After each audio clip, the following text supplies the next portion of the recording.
प्रसाद यादव साहब, कौमी सदर समाजवादी जनता दल और उन्हीं की पार्टी के यहाँ से फूलपरास के प्रत्याशी जनाब राम कुमार यादव साहब, जजारपुर से RLSP के वीरेंद्र चौधरी और मोहम्मद नसर नवाब साहब जो अलीनगर विधानसभा से प्रत्याशी हैं समाजवादी जनता दल के। मेरे बुजुर्गों, मेरे दोस्तों, मेरे मयूर नौजवान साथियों, मेरी इज़्ज़तदार माँ और बहनों, आप तमाम का बेहद शुक्रिया कि आपने अपना कीमती वक्त निकालकर आज के इस इलेक्शन की जनसभा में आपने शिरकत की। हम आपसे सिर्फ ये गुजारिश करने आए हैं कि आप अब की बार बिहार के इस विधानसभा के चुनाव में अपने वोट का इस्तेमाल उस पार्टी और उस प्रत्याशी के हक में करिए जो जीत कर आपकी तकालीफ को, आपके मसाइल को हल कर सके।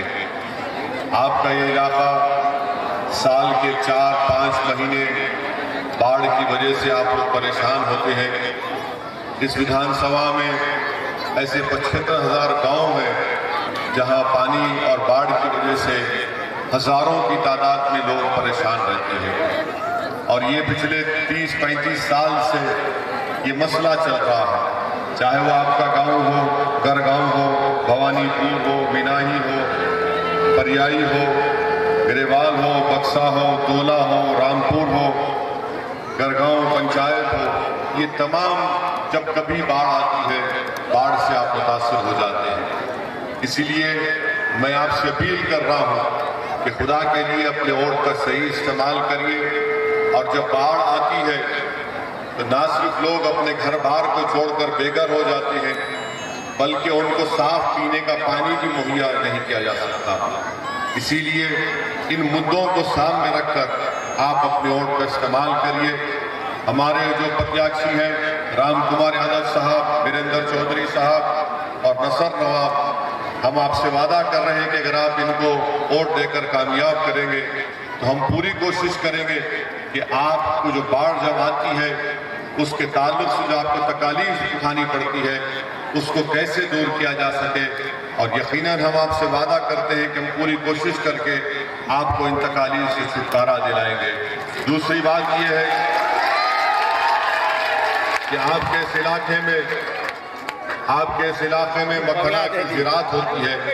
हम आपसे वादा कर रहे हैं कि इस मखना की ज़राअत को फायदेमंद बनाने के लिए हम पूरे काम और पूरे इक़दामात करेंगे, क्योंकि आप जानते हैं कि हमारी पार्टी देवेंद्र यादव साहब की समाजवादी जनता दल, उपेंद्र कुशवाहा साहब की RLSP, बहुजन समाज पार्टी और राजभर साहब की पार्टी, हम तमाम ने मिलकर एक फ्रंट बनाया है और हमारी कोशिश ये है कि बिहार की जनता के सामने एक विकल्प हो।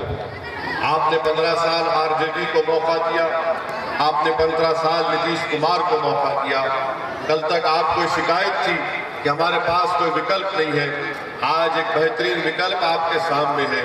ये मजलूम आवाम का, ये उन बेआवाज और कमजोर आवाम का एक प्लेटफॉर्म पर जमा होना यकीनन ये बिहार के मुस्तकबिल के लिए बड़ी खुशी और खुशाइन बात साबित होगी। आपसे अपील है कि आप यहाँ पर फूलपरस से राम कुमार यादव साहब AC छाप के निशान पर बटन दबाइए। वीरेंद्र चौधरी साहब जजारपुर के RLSP के हैं, सीलिंग फैन इनका निशान है।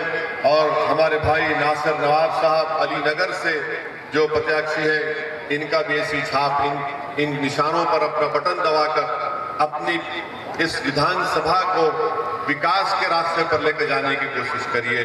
15 साल नीतीश कुमार के आपने देख लिए कि आज गरीब को शौचालय बनाने के लिए बगैर 2000 की रिश्वत दिए उसका शौचालय नहीं बनता।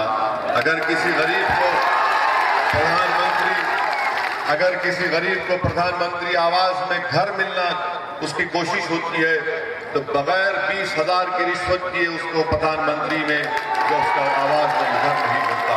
हम आपसे वादा कर रहे हैं कि पूरी कोशिश करके बिहार में एक नई तब्दीली लाई जाएगी ताकि गरीबों को जो उनका हक मिलना है वो बगैर रिश्वत के उनको मिले।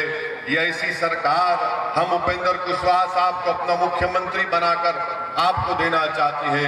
आरजेडी के 15 साल आपने देख लिए, आपने एक परिवार के 2 घर में 2 लोगों को आपने मुख्यमंत्री बनाया।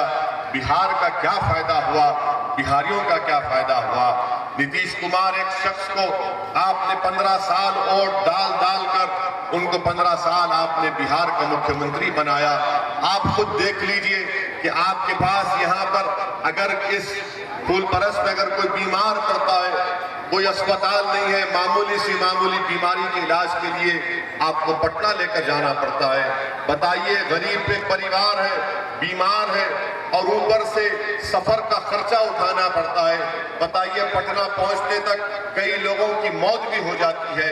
हम आपसे वादा कर रहे हैं कि बेसिक जो हेल्थ में अस्पताल यहाँ पर कायम होगा, डॉक्टर होंगे, यहाँ पर दवाइयों का इंतजाम किया जाएगा। ये हम आपसे वादा करके जा रहे हैं। स्कूल कॉलेजेस कहीं पर नहीं है, स्कूल कॉलेजेस डिग्री कॉलेजेस तो कहीं पर नहीं है। 15 साल नीतीश कुमार के, 15 साल आरजेडी के, इन्होंने क्या किया? विकास के नाम पर कुछ नहीं किया, शिक्षा के मैदान में कुछ नहीं किया। आज आप जानकर तकलीफ होगी कि बिहार में जितने अशिक्षित बच्चे हैं, 52% से ज्यादा हमारे बच्चे अशिक्षित हैं। बताइए, इसका जिम्मेदार कौन है?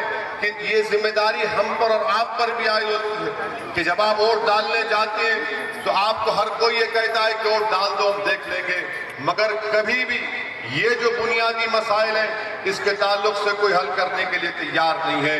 अब एक नया शोषा छोड़ दिया गया। आरजेडी ने कहा कि हम 10 लाख नौकरियां देंगे, तो दिल्ली से नरेंद्र मोदी ने आकर कहा कि तुम 10 लाख दोगे तो हम 19 लाख देंगे। आप बताइए कि बिहार की जनता बाइज्जत जनता है, बिहार की जनता एक गयूर जनता है। क्या कोई बिहारी की कीमत 10 लाख या 19 लाख बन सकती है? अरे भाई, 10 लाख और 19 लाख, 29 लाख भी काफी नहीं होंगे। पहले अस्पताल बनाओ, डॉक्टर रखो, दवाई रखो। बाढ़ जब आती है तो 4-4 महीने लोग अपने घर बार को छोड़कर रहते हैं, गांव डूब जाते हैं। 1 नहीं, 2 नहीं, 70,000 गांव डूब जाते हैं। स्कूल बनाओ, स्कूल में टीचर टाइम पर आए, बच्चों को शिक्षा दे। हमारे बच्चे और बच्चियां डिग्री कॉलेज को जाते हैं तो 3 साल का कोर्स 5 साल में करते हैं। 3 साल में मुकम्मल करो, करप्शन का खात्मा करो। ये चीजें बिहार की विकास के लिए, बिहार की तरक्की के लिए जरूरी है, जो आरजेडी और नीतीश कुमार नहीं कर पा सकते, नहीं करेंगे। और हम आपको बता रहे हैं, ये आखिरी इलेक्शन है नीतीश कुमार की जिंदगी का, इसके बाद वो घर में जाकर सो जाने वाले हैं। इसीलिए एक नए बिहार के लिए आज आपकी उम्मीदों का एक सूरज इंशाअल्लाह ताला निकलने वाला है। उपेंद्र कुशवाहा बिहार के नए मुख्यमंत्री बनेंगे। देवेंद्र यादव साहब का उसमें बहुत बड़ा रोल होगा। और देवेंद्र यादव साहब कोई तारीफ के या तारुफ के मोहताज नहीं है। इनकी जिंदगी, सियासी जिंदगी एक खुली किताब है। एक साफ सुथरा शख्स है जिसने कभी भी अपने उसूलों पर कोई कॉम्प्रोमाइज नहीं किया। इसीलिए हम आपके दरमियान में आकर आपसे फिर से गुजारिश कर रहे हैं कि अपने वोट का इस्तेमाल समाजवादी जनता दल के जो प्रत्याशी हैं, एसी छाप पर बटन दबाइए और आरएलएसपी के जो कैंडिडेट हैं उनका निशान सीलिंग फैन है। जनाब वीरेंद्र चौधरी साहब, इनको कामयाब करिए। बहुत बहुत शुक्रिया। Thank you.